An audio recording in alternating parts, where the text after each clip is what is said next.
Halo sahabat sains, welcome to Miss Maya channel. Sebelum menonton video ini, jangan lupa untuk like, komen, dan subscribe dulu ya. Enjoy this video.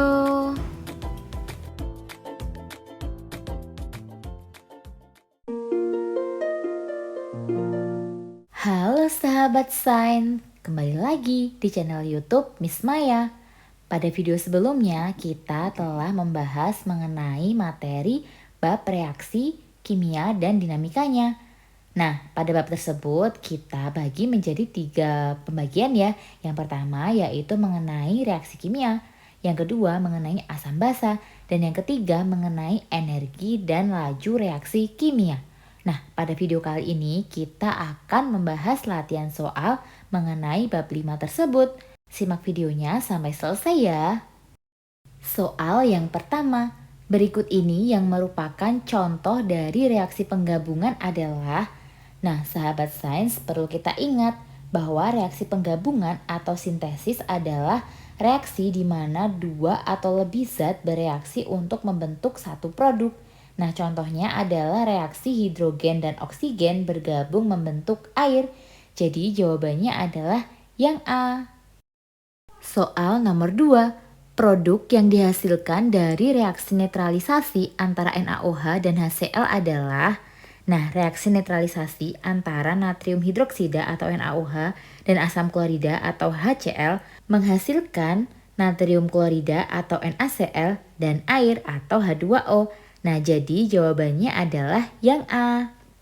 Soal nomor 3, reaksi berikut ini yaitu 2KClO3 menghasilkan 2KCl plus 3O2 merupakan jenis reaksi? Jawabannya adalah yang B, yaitu reaksi penguraian. Reaksi penguraian adalah reaksi di mana satu senyawa terpecah menjadi 2 atau lebih zat yang lebih sederhana, seperti penguraian pada kalium klorat atau KClO3 menjadi kalium klorida atau KCl dan oksigen atau O2. Nah, jadi jawabannya adalah yang B ya. Soal nomor 4, jenis reaksi dalam reaksi 4Fe plus 3O2 menghasilkan 2Fe2O3 adalah, nah nomor 4 jawabannya adalah yang A ya, yaitu reaksi kombinasi. Reaksi kombinasi terjadi ketika 2 atau lebih zat bergabung untuk membentuk satu produk tunggal. Dalam hal ini, besi atau Fe dan oksigen atau O2 membentuk besi 3 oksida atau Fe2O3. Soal nomor 5, zat berikut yang bersifat asam adalah, nah ini jawabannya adalah yang B ya, yaitu HCl atau asam klorida. Nah, asam klorida ini merupakan zat yang bersifat asam, sedangkan NaOH dan KOH adalah basa kuat, NH3 adalah basa lemah. Nah, jadi jawabannya adalah yang B ya. Soal nomor 6. Jika karbon atau C bereaksi dengan oksigen atau O2 menjadi karbon dioksida atau CO2, maka persamaan reaksinya adalah, nah ini jawabannya yang paling tepat adalah yang B ya. C ditambah O2 menghasilkan CO2. Soal nomor 7. Indikator yang menunjukkan warna merah dalam larutan asam adalah, nah sahabat sains, apakah kalian masih ingat perbedaan dari kertas lakmus merah dan juga kertas lakmus biru ketika dicelupkan ke dalam suatu larutan? Nah, perlu kita ketahui ya bahwa apabila kertas lakmus biru dicelupkan ke dalam suatu larutan yang memiliki sifat asam, maka kertas lakmus tersebut berubah warna menjadi merah dalam beberapa detik. Lalu sebaliknya, jika kertas lakmus dicelupkan ke dalam larutan yang bersifat basa atau netral, maka kertas lakmus akan tetap berwarna biru. Sehingga jawaban yang paling tepat adalah yang B, yaitu kertas lakmus biru. Soal nomor 8. Larutan yang bersifat basa akan menunjukkan warna merah jika diuji dengan, nah jawabannya adalah yang C ya, yaitu phenolphthalein. Nah sahabat sains, phenolphthalein akan berubah menjadi warna merah muda dalam larutan basa, sehingga jawabannya adalah yang C ya. Soal nomor 9. Contoh zat yang bersifat basa adalah, nah jawabannya adalah yang C ya, yaitu NaOH. Sahabat sains, NaOH atau natrium hidroksida adalah zat yang bersifat basa. Adapun asam cuka, jus lemon, dan H2SO4 atau asam sulfat adalah zat yang bersifat asam. Sehingga jawabannya adalah yang C ya. Soal nomor 10. Jika larutan asam direaksikan dengan larutan basa, maka akan terbentuk. Sahabat sains, reaksi antara asam dan basa disebut reaksi netralisasi yang menghasilkan garam dan air.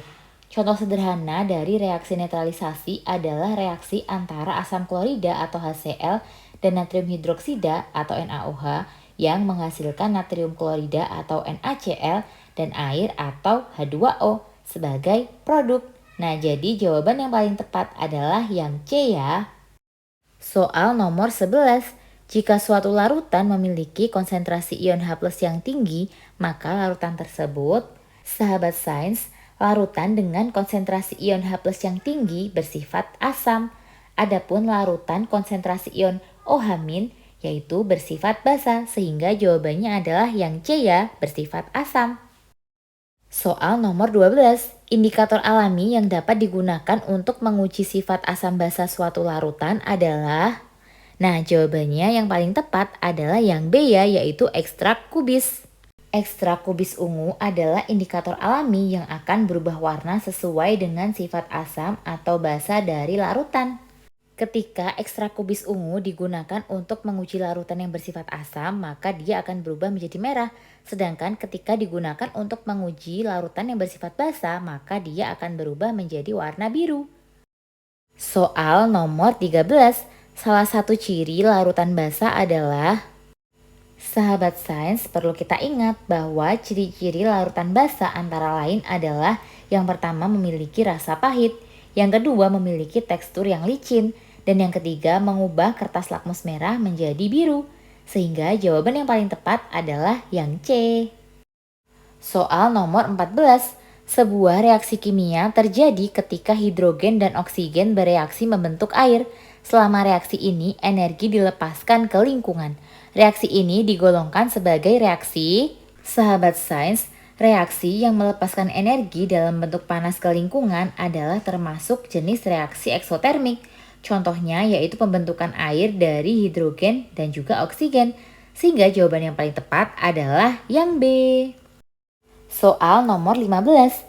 Pada proses fotosintesis, tumbuhan hijau menggunakan energi cahaya matahari untuk mengubah karbon dioksida dan air menjadi glukosa dan oksigen. Reaksi ini termasuk dalam, sahabat sains, fotosintesis adalah termasuk reaksi endotermik karena menyerap energi dari cahaya matahari untuk memproduksi glukosa dan oksigen. Jawaban yang paling tepat adalah yang B ya. Soal nomor 16. Orang yang sedang mengalami sakit perut karena disebabkan oleh asam lambung yang meningkat dapat dinetralkan dengan antasid. Karena antasid mengandung, jawabannya adalah yang A ya, yaitu karena antasid mengandung basa yang dapat menetralkan kelebihan asam lambung. Soal nomor 17. Laju reaksi kimia dapat dipengaruhi oleh beberapa faktor. Berikut ini yang merupakan faktor-faktor yang tidak memengaruhi laju reaksi adalah. Sahabat sains, perlu kita ingat bahwa faktor-faktor yang memengaruhi laju reaksi meliputi suhu, konsentrasi, dan juga luas permukaan reaktan. Sehingga yang bukan merupakan faktor adalah yang C, yaitu warna reaktan. Soal nomor 18. Pada reaksi kimia antara magnesium dan asam klorida, laju reaksi dapat ditingkatkan dengan, jawabannya yaitu yang C, dengan cara memotong magnesium menjadi potongan-potongan kecil untuk meningkatkan luas permukaan kontak dengan asam klorida sehingga dapat mempercepat laju reaksinya. Soal nomor 19. Ciri-ciri asam dan basa antara lain, nah sebagai berikut ya.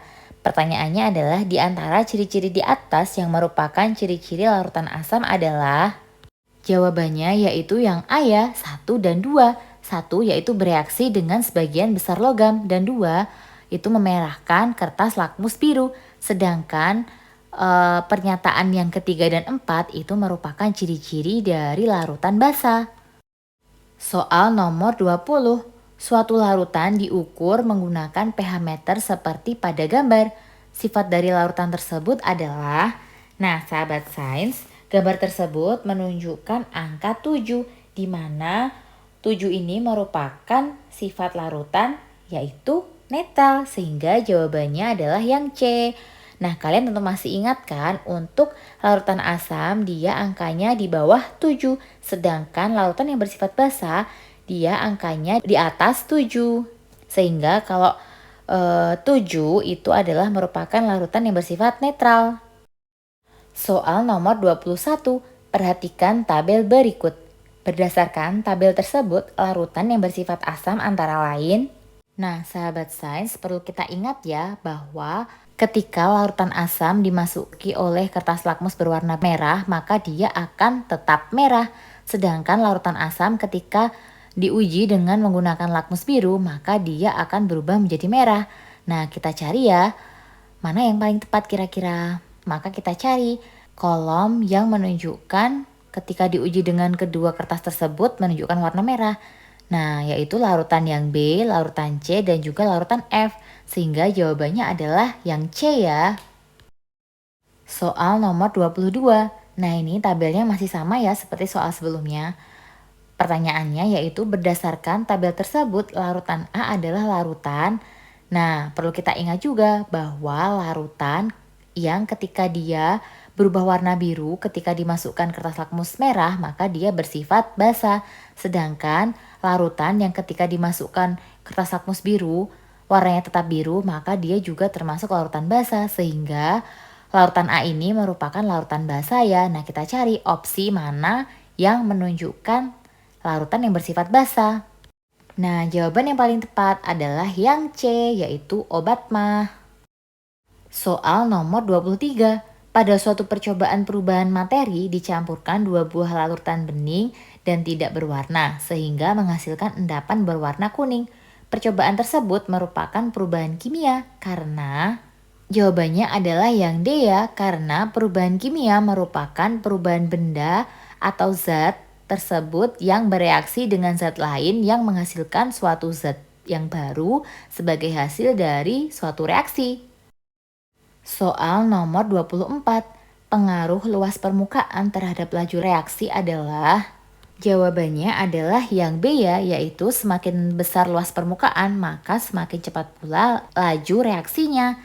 Kenapa demikian? Karena luas permukaan yang lebih besar memungkinkan lebih banyak partikel reaktan untuk bertumbukan, sehingga meningkatkan frekuensi tumbukan yang efektif dan mempercepat laju reaksi. Contohnya adalah serbuk logam yang bereaksi lebih cepat daripada potongan logam besar.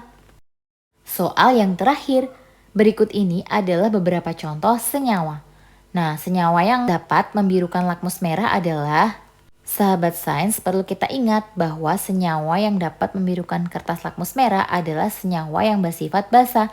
Nah, kita cari beberapa contoh senyawa tersebut, manakah yang termasuk basa. Larutan yang bersifat basa adalah NaOH dan MgOH2, sehingga jawabannya adalah yang C ya. Nah, sahabat sains, demikianlah pembahasan kita mengenai latihan soal bab reaksi kimia dan dinamikanya. Bagaimana? Apakah kalian sudah lebih paham mengenai bab ini? Jika ada pertanyaan, silahkan kalian tuliskan di kolom komentar ya. Jangan lupa juga untuk terus dukung channel ini ya dengan cara subscribe agar kalian tidak ketinggalan video terbaru Miss Maya. Tetap semangat belajar sahabat sains. Thank you for watching sahabat sains. See you on my next video. Bye bye.